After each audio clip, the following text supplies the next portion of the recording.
Hi, East Texas. We continue to track some scattered showers, thunderstorms across parts of the region.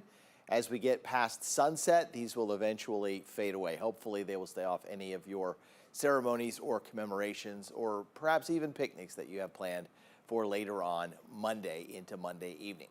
Otherwise, as we look back on the month of May, we've had a month where we've been a little bit above average. We've had some very comfortable mornings. For instance, Sunday morning, it was down to 64 degrees. We still made it up. Should say 64 degrees on Sunday. We still made it up to 89 degrees. So even though the temperature was above average, the morning low was below average. But when we add all that up, we're still at about a degree and a half above average for the month. 18 days we've had highs above average. 10 days we've had highs below average. We've had a few 70s during the month. But rain has kind of shut off here recently. And we've fallen below average for the season, which I'll talk about in just a second, in Longview. Can you believe that? All right, here's the temperature outlook, June 3rd to June 7th. We have an equal chance of above and below average temperatures. So now as we get into June, the average high climbs to 89, the average low climbs to 70, especially by the 7th of the month.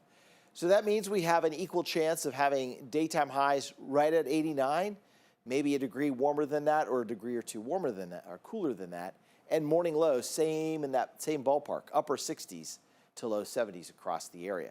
Widening it out, it certainly looks like a stormier weather pattern out here in West Texas across eastern New Mexico, so the temperature should be cooler than average.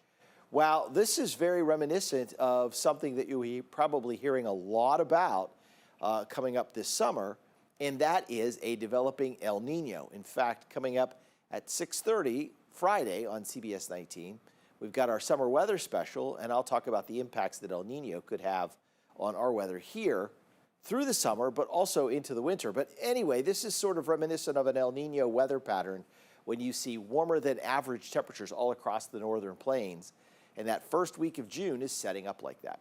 When we break it down and look at the temperatures day by day, upper 60s in the mornings, Tuesday, Wednesday, so that's right at average, then above average, then back to average. So you see what we're doing here with that long-range outlook of slightly above or below? This is exactly what we're doing here over the next 10 days, at least in the morning, where we have at least 4 or 5 mornings where the temperature is above average and at least maybe 4 or 5 mornings where the temperature is below average. So it's kind of equaling out. For daytime highs, it'll be pretty similar. For instance, you'll see tomorrow, the daytime high is below average, but then it's above average Tuesday, Wednesday, Thursday, and Saturday, Friday, Saturday, then back below average and then climbing back above average, but not by much. And remember, the average high, once we get here into June 5th, 6th, 7th, it's going to be right around 89 degrees. So these are going to be very close to average highs. So when it's all added up, we have that equal chance of having below or above average temperatures. So I guess you really could say we'll see average temperatures through about the 7th day of the month. All right, rainfall reports since March 1st. Tyler still at 11.5 inches of rainfall. Longview's at 12.5 inches of rainfall. Lufkin is almost up to 17 inches of rainfall. Tyler still, going back to March 1st, a half an inch above average. Longview's fallen below average now. And Lufkin is running generally at about 4 3/4 above for that same time frame. For the year, Tyler's barely above now. For the year, Longview is still above for the year, and Lufkin is well above average for the year. All right, rainfall chances over the next 7 days. Tuesday, 40% chance of rain. Wednesday, a 30% chance of rain. I think we'll take a break Thursday. It's maybe 20% or less for Thursday. There could be an isolated shower or thunderstorm, but overall, a drier day. Friday, we start to ramp things back up with some afternoon scattered showers and thunderstorms. Saturday, 40% chance of rain, again, late afternoon. Sunday could end up being somewhat of a rainy day with several rounds of rain and thunder as the main disturbance that brings us the rain chances Friday and Saturday moves overhead. So when we look at that precipitation outlook long term, 6 to 10 days, above average rainfall is favored here in East Texas, with above average rainfall being likely out toward Las Vegas and below average favored up around the Great Lakes. And again, that is another, just another, let's say not symptom, but another characteristic of El Nino. All right, later tonight, showers, thunderstorms have faded away. We head into Tuesday morning, we get into Tuesday afternoon, and we see sort of a repeat. Widely scattered showers, thunderstorms across the area. thunderstorm complex coming across the Panhandle falls apart as it heads toward the hill country, and then Wednesday afternoon, scattered showers and thunderstorms bubble up again, about a 30% chance on Wednesday. And then as we head into Thursday, it just looks like it'll be drier. All right, next 7 days. Let's talk about the next 2 days and break that down for you. And over the next 2 days, you can see these little pockets where we'll have downpours. So those would represent maybe a few thunderstorms here and there. If we go out to Thursday and Friday, again, it's about 1/10 to 1/4 of an inch. Most of this will be on Friday.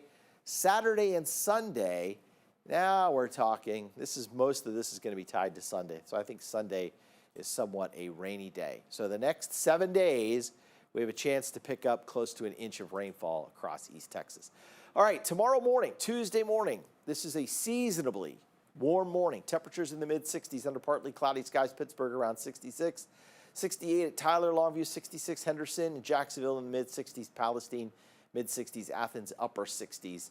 And in our southern counties, we should see temperatures right around 66 at Nacogdoches, upper 60s at Crockett.